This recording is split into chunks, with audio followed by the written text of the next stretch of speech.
How to be utang-free.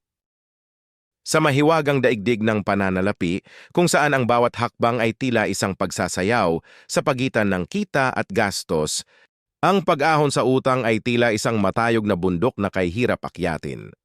Ngunit, huwag mag-alala dahil mayroon pang pag-asa. Narito ang gabay na magdadala sa iyo sa landas ng kalayaan sa utang sa loob ng isang taon.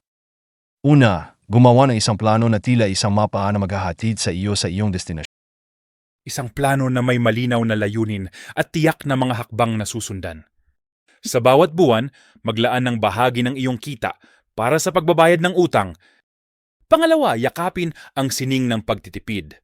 Ang bawat barya na iyong may ipon ay parang mga mumunting tala ng musika na bumubuo ng isang matamis na himig ng kalayaan.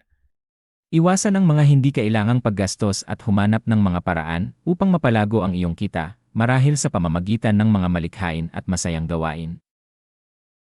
Huli, huwag kalimutang yakapin ang suporta ng mga mahal sa buhay.